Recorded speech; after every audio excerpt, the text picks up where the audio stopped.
Yang saya hormati dosen penguji uji kinerja pendidikan profesi guru dalam jabatan angkatan ketiga UINSA Surabaya tahun 2022. Perkenalkan, nama saya Muhammad Thohir, guru di MI Nurul Islam 5, Dusun Guluan, Tampojung Tengah, Kecamatan Waru, Kabupaten Pamekasan. Pada hari ini, Jumat 13 Januari 2023, saya akan melaksanakan praktek pembelajaran untuk memenuhi uji kinerja pendidikan profesi guru dalam jabatan angkatan ketiga UINSA Surabaya tahun 2022 dengan materi fikih bab 3 tentang sholat bagi orang sakit, yaitu untuk kelas 3. Untuk lebih jelasnya, mari kita simak dalam video kali ini. Kurang lebihnya, mohon maaf. Assalamualaikum warahmatullahi wabarakatuh. Assalamualaikum.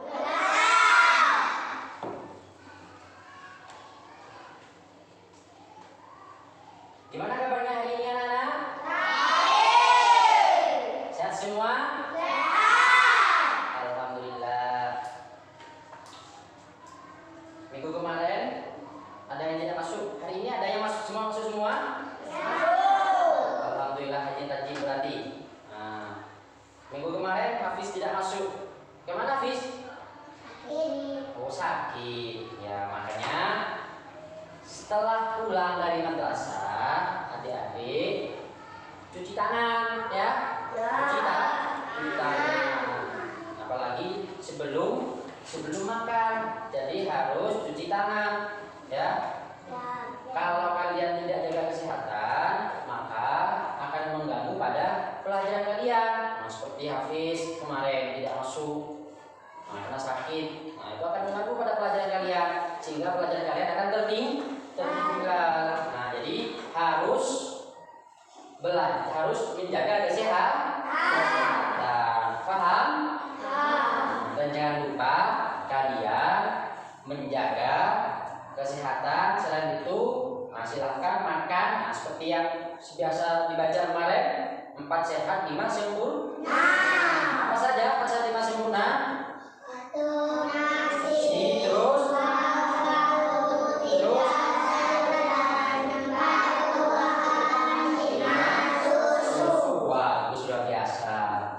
Sehingga kalian kalau makan pas lima sempurna, insya Allah terjaga kesehatannya, dan kalian tidak akan terganggu kesehatannya, sehingga rajin masuk sekolah, rajin masuk madrasah, tidak bolos, tidak sakit ya. Paham anak-anak?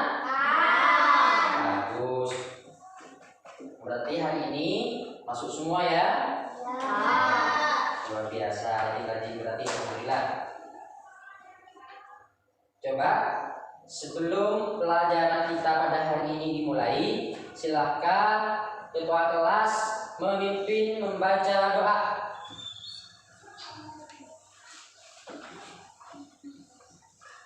Sebelum belajar kami mari kita berdoa dulu. Doa dimulai. Bismillah.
anak-anak?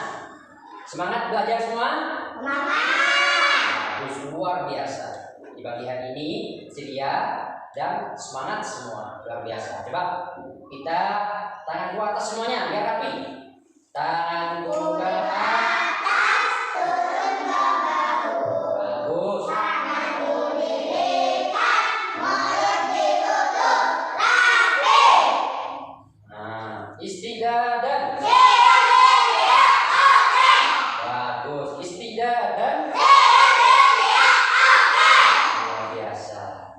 Uskut. Uskut. Bagus.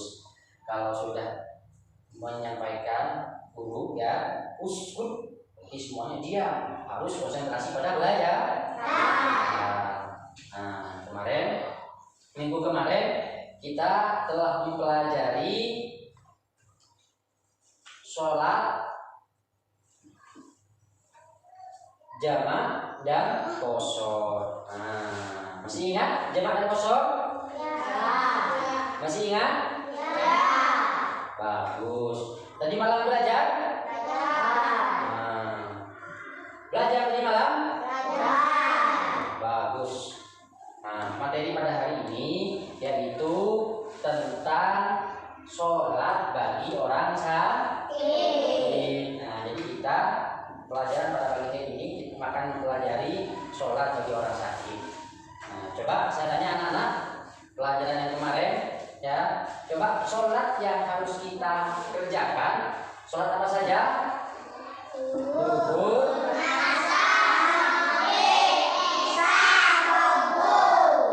coba yang lebih keras biar lebih semangat.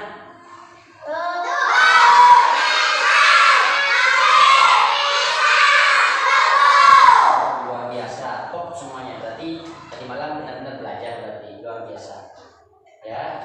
Nah, pada hari ini kita akan mempelajari lanjutan dari minggu kemarin, yaitu tentang sholat bagi orang sakit. Namun sebelum materi yang akan kita bahas, yang akan kita diskusikan, yang akan kita analisa, saya akan bentuk kelompok ya.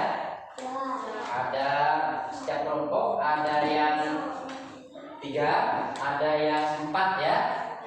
Nah, jadi saya akan bagi 4 kelompok. Nah, nanti akan membahas, akan mendiskusikan, akan menganalisa terkait materi pelajaran yang akan kita pelajari pada pagi hari ini. Paham anak-anak? Bagus.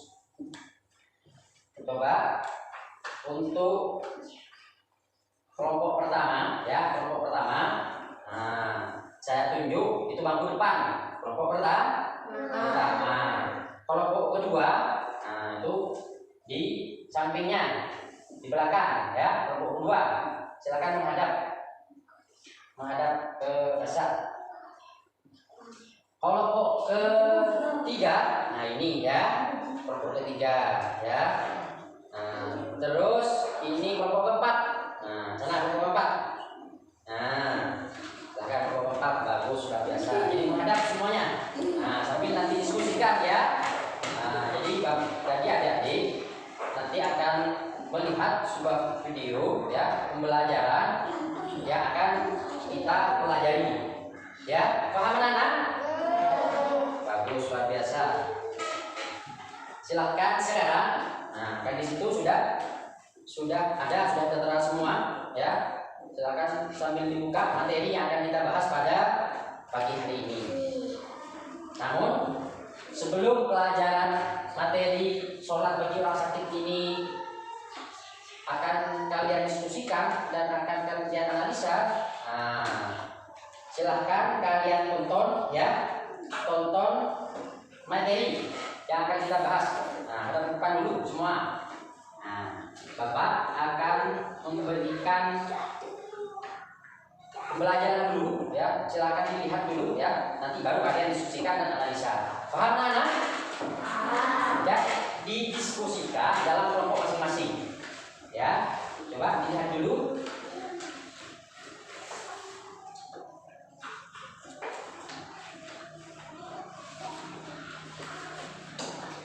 itu sudah kemampuannya.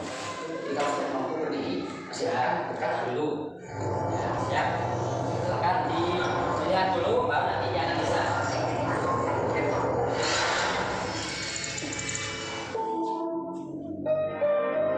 Konsentrasi, ya.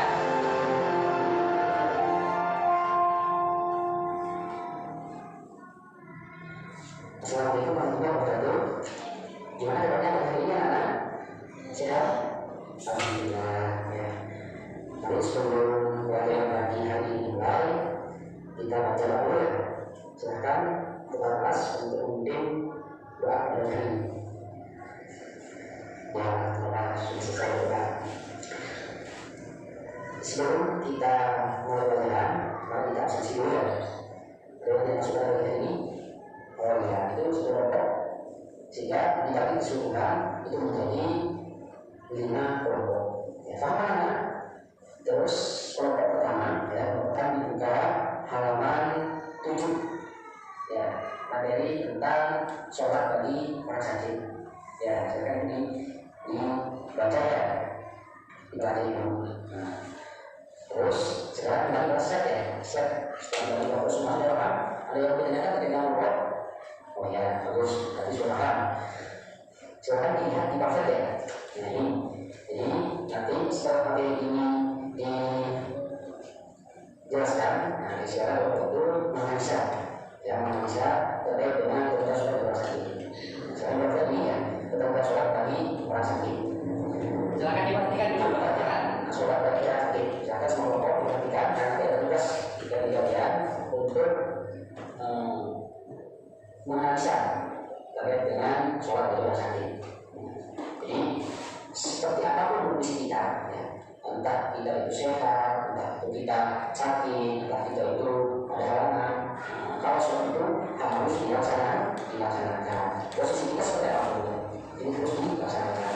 Jadi Allah SWT di pamflet ini jelaskan, ya, memberikan perintah kepada kaum muslimin untuk dimengerti dengan sesuai dengan kemampuan yang dimiliki.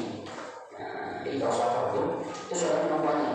Jadi kalau sudah mampu berdiri, silakan diperhatikan ya. Kalau tidak mampu berdiri, nah posisi kita bisa duduk. Ya, sekarang sudah jelas ya, juga ya.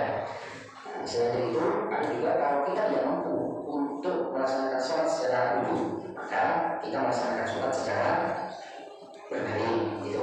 Nah ini sudah jelas ya. Nah, bagaimana sholat secara berbaring? Itu posisinya yang berbaring, setelah itu tangan sudah takbir gitu. Jawabkan dari orang sakit sholat dengan cara berbaring. Kita di pamflet ya, jelas sholat dengan cara berbaring. Jawabkan dari orang sakit yang tidak mampu dikira sholat dengan cara berdiri duduk. Nah, jadi sholat berbaring itu dilakukan bagi orang yang tidak mampu berdiri dan tidak mampu melaksanakan sholat secara duduk gitu. Paham kan? Ya, alhamdulillah. Terus sini juga sholat dengan cara telentang, ya telentang ya itu seperti biasa itu. Nah, bagaimana caranya? Sholat dengan cara telentang itu dilakukan jika tidak mampu lagi untuk berbaring miring. Jadi kalau kita tidak bisa melakukan sholat secara berdiri, terus tidak bisa melakukan sholat secara duduk, dan juga tidak bisa melakukan sholat dengan cara berbaring, maka yang terakhir kita melakukan sholat dengan cara sholat telentang. Nah, itu posisinya dan caranya sudah lengkap di situ. Sehingga setiap kelompok nantinya akan menganalisa bagaimana sholatnya itu sesuai dengan peraturan yang sudah ada dalam materi ini ya. Juga berikan pamflet dan pembelajaran kalian. Dan ini ada yang menanyakan. Oh ya, ini sudah paham saja. Lanjut daripada materi berikutnya ya. Di sini juga disebutkan terkait dengan hikmah sholat bagi orang sakit. Nah, jadi Allah itu menciptakan satu hal atau memberikan ketentuan bagi hambanya sesuai dengan ketentuan. Jadi tidak mungkin Allah itu memerintahkan kepada kita kecuali dengan kemampuan kita sesuai dengan kemampuan kita. Jadi makanya ada hikmah sholat bagi orang sakit. Bukan Allah itu ya memaksa orang untuk melaksanakan sholat fardu, cuma dalam itu semua orang posisi kita sakit, itu diperlukan untuk melaksanakan sholat karena dalam itu ada hikmahnya. Jadi kita lakukan sholat kalau dalam sakit itu ada hikmahnya. Apa hikmahnya? Yang pertama memberikan Justru orang yang sakit itu sholatnya atau orangnya itu bisa disebut dengan posisi sakit. Kita pasang dalam sholat, jadi kita dalam sholat ya dari mana? Nah, ini kita kepada Allah. Ya, itu gambaran awal pelajaran pada pagi hari ini. Nah, untuk kalian diskusikan, untuk kalian analisa. Silakan kembali pada kelompoknya masing-masing dulu. Nah, kembali pada kelompoknya masing-masing. Ya, bagus. Nah, untuk kelompok pertama, silakan didiskusikan, dianalisa, yaitu tentang sholat, ya, tentang sholat bagi orang sakit, ya, secara duduk, duduk, ya. Kelompok pertama, silakan didiskusikan. Ini kelompok kedua, ya, silakan kalian diskusikan tentang sholat bagi orang sakit. Nah, posisinya ketika sholat bagi orang sakit, ketika tidak bisa duduk, yaitu berbaring. Untuk kelompok ketiga, silakan kalian diskusikan kalau sholat tidak bisa secara duduk dan tidak bisa secara berbaring, maka kalian diskusikan, ya, sholat ketika terlentang, ya. Untuk kelompok terakhir, silakan diskusikan hikmah sholat bagi orang sakit, ya. Silakan itu diskusikan. Ya, silakan mulai sambil diskusikan, ambil pulpennya, terus catat, ya. Ambil pulpennya, silakan catat, diskusikan. Ya, saya kasih waktu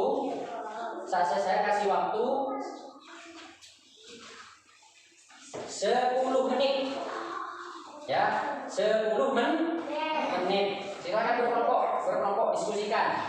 Nah,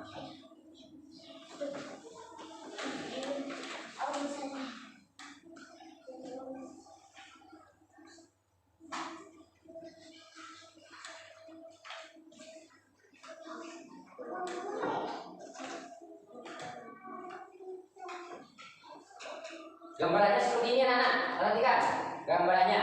Untuk kelompok 1, gambarannya seperti ini. Nah, ini gambaran. Tadi disebutkan sudah. Seperti apapun kondisi kita, ya. Seperti apapun kondisi kita, kalau sudah nyampe waktunya sholat, entah kita dalam keadaan sakit atau dalam keadaan sehat, nah, harus melaksanakan sholat. Nah, ini ada tata caranya. Nah, ini anak-anak silakan diperhatikan untuk kelompok 1. Kelompok 1, nah ini sholat. Kelompok 1 silakan. Nah, ini kelompok 1. Diperhatikan kelompok 1. Ini tata cara sholat secara duduk. Nah, ini caranya. Nah, jadi duduknya seperti ini. Nah, ini tata caranya. Paham kelompok 1? Nah, kelompok kedua yang belakang, ini tata cara sholat secara berbaring. Nah, seperti ini tata caranya. Silakan di modul kalian, ya, di mengajar kalian sudah ada, ya. Silakan sambil dibaca. Ini secara berbaring. Kelompok ketiga, mana kelompok ketiga? Ajukan tangan kelompok ketiga. Nah, bagus. Kelompok ketiga silakan diperhatikan. Nah, ini tata cara sholat secara terlentang, ya. Nah, ini tata caranya seperti ini. Silakan di bahan ajar kalian.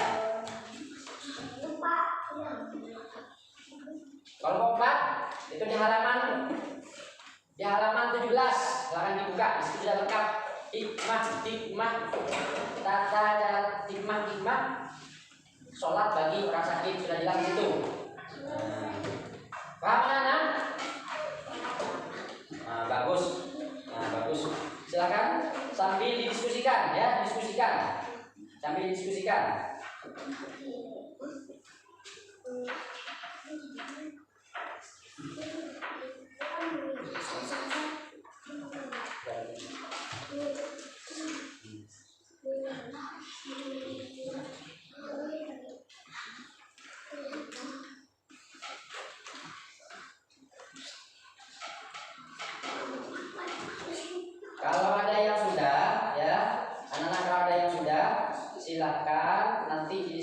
silakan ya di kelompok masing-masing sambil bapak ibu sambil bapak nanti akan mantau ya.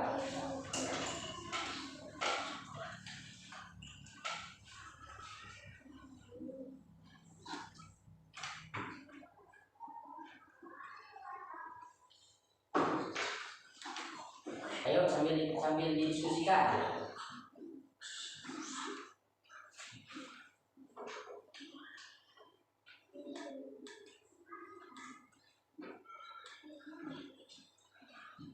Kalau ada yang tidak paham, silakan sambil nanya ya.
Kalau ada yang tidak dipahami terkait dengan diskusi kelompok, silakan kalian ditanyakan ke Bapak ya.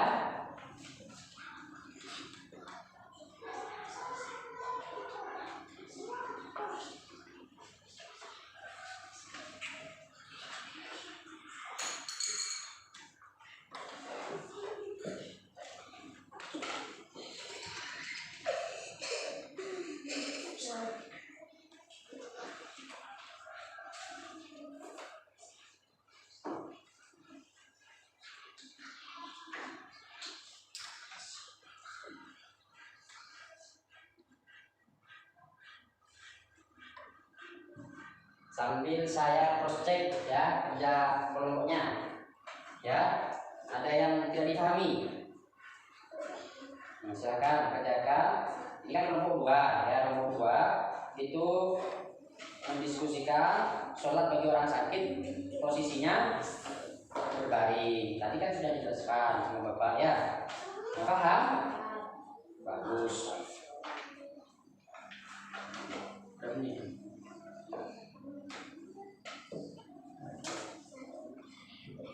Nah ini didiskusikan juga ya, paham?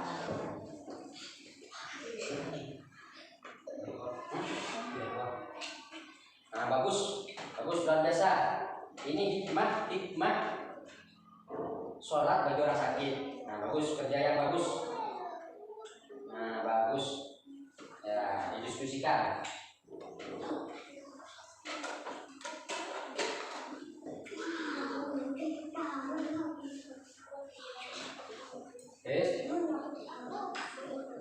Nah sudah, waktunya sudah nyampe ya, waktunya sudah nyampe.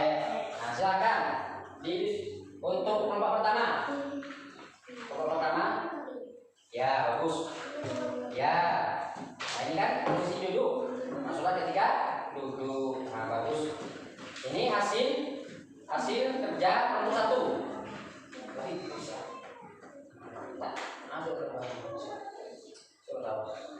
Nah ini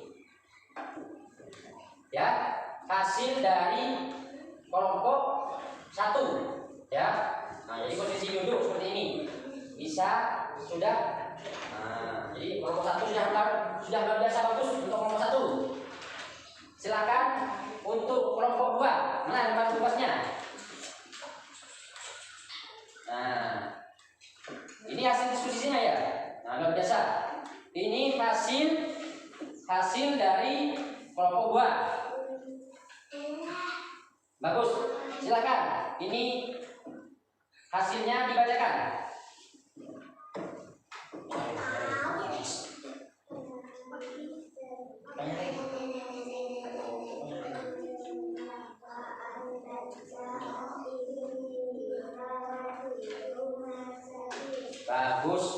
bagus, luar biasa. Hasil kelompok 2. Jadi presentasinya dalam kelompok luar biasa, bagus. Sekarang kelompok 3. Sholat ketika terlentang. Mana hasilnya? Ini. Nah, ini hasilnya. Coba silakan dibaca hasilnya.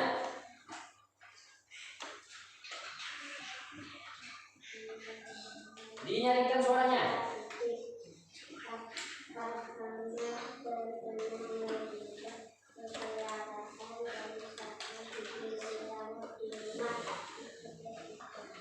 Ya, bagus, luar biasa. Ini hasil dari kelompok 3. Nah, sekarang kelompok 3, kelompok 4. Nah, mana hasilnya? Ini hasilnya, bagus. Bagus, ini hasilnya.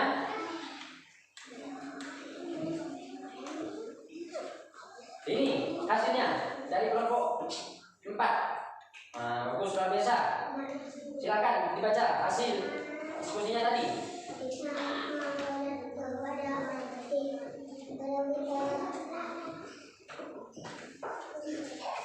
Nah,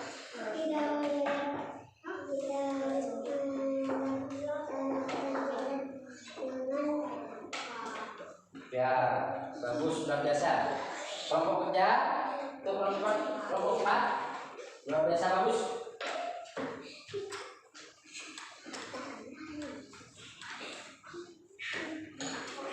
Terus silakan, karena kerja kelompok sudah, belajar secara kelompok sudah, ya, sudah mendiskusikan, ya. Tadi tujuan di awal ya, tujuan di awal mempelajari tata cara sholat bagi orang sakit ini, itu salah satunya bisa mempraktikkan, ya, bisa mempraktikkan. Nah, silakan kembali ke tempat duduk masing-masing. Kembali ke tempat duduk masing-masing. Hadap ke depan semua. Hadap ke depan semua. Silakan buka LKPD kalian. Ya, LKPD kalian buka. LKPD-nya dibuka. Ya, LKPD-nya dibuka. Sudah dibuka semua?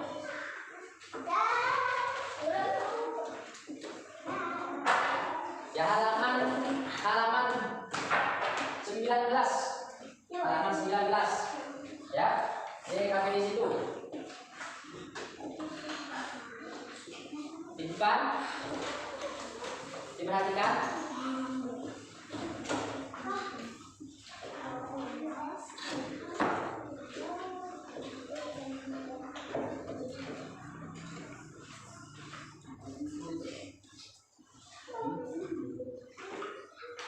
Coba perhatikan.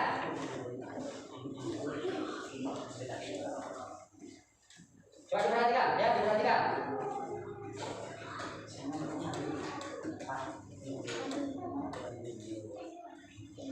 Coba diperhatikan, ya.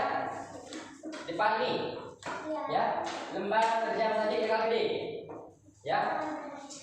Diperhatikan. Nah, di situ ada soal halaman 17. Apa soalnya? Nah, di LKPD lengkap, ya. Coba dilihat di depan, ya. Ini silakan kalian kerjakan, ya, kerjakan di LKPD itu. Nah, saya bacakan soalnya. Nanti kalau ada yang tidak paham, tanyakan. Namun saya lihat tadi di prospek setiap kelompok sudah lumayan bagus. Jadi hampir luar biasa. Sudah hampir bisa adik-adik semua, ya. Silakan di depan. Saya bacakan. Ahmad, ya, Ahmad terkena musibah. Ya, Ahmad terkena musibah kecelakaan. Dan saat ini dirawat di rumah sakit sejak 3 hari. Selama sakit, kata ke depan semuanya. Selama sakit tidak bisa berdiri dan duduk. Terus setelah itu Sifun merupakan teman Ahmad yang saat itu juga sakit. Yang saat itu juga sakit, tidak bisa berdiri. Apa yang harus dilakukan Ahmad dan Sifun ketika sholat duhur tiba? Nah, jadi ada Ahmad sakit, ya, kecelakaan, dan jadi dirawat di rumah sakit, ya, selama sakit tidak bisa berdiri dan tidak bisa duduk. Nah, kalau tidak bisa duduk dan berdiri, kalau tidak bisa duduk dan berdiri, nah, maka Ahmad itu mengerjakan sholat bagaimana? Jadi Ahmad tidak bisa sholat secara duduk, Ahmad tidak bisa mengerjakan sholat secara berdiri. Nah, sholat seperti apa yang akan dilakukan Ahmad? Silahkan dijawab nanti di KBD-nya, ya. Terus Sifun merupakan teman Ahmad yang saat itu juga sakit, selama sakit tidak bisa berdiri, ya. Jadi Ahmad tidak bisa berdiri. Kalau Sifun tidak bisa berdiri dan tidak bisa duduk. Kalau Ahmad, kalau Sifun tidak bisa berdiri. Nah, ketika sholat duhur apa yang dilakukan? Sholat seperti apa yang dilakukan Sifun ketika sholat duhur? Nah, paham? Paham? Luar biasa. Silakan dikerjakan.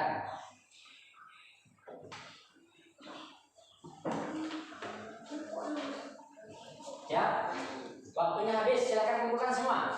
Bukunya kumpulkan. Kumpulkan. Ya, kumpulkan semua.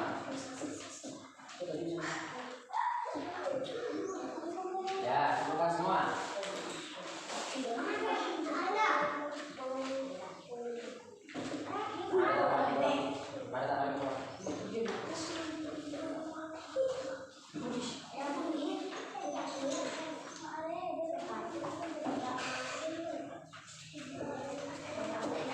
Ya, bagus. Nah, ini sudah mengumpulkan semua berarti. Bagus. Ada yang menjawab Sifun. Nah, ini jawaban siapa ini? Ini jawaban dari Ibnon. Oh, berarti Ahmad karena tidak bisa duduk dan berdiri, nah ini melakukan sholat secara berbaring. Luar biasa. Bagus, benar.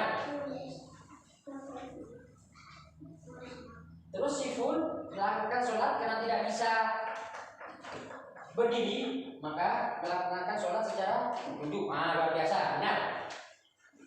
Benar.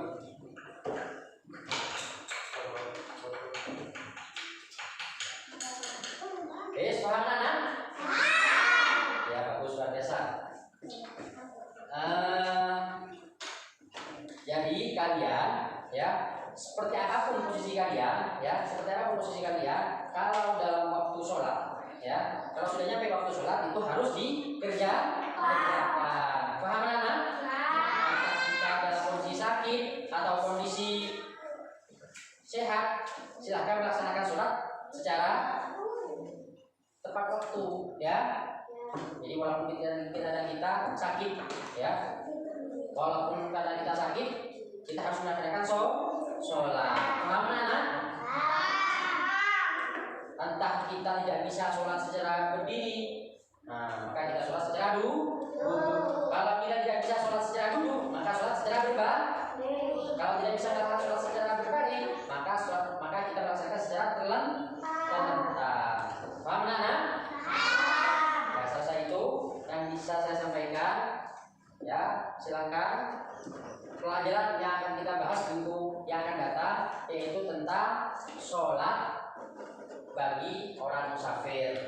Ya, silakan bukunya pelajari. Paham anak? Ada yang mau ditanyakan? Oh, paham semua berarti ya. Ya, silakan. Sekarang karena waktunya sudah habis, kita tutup dengan kafaratul majlis. Subhanallah.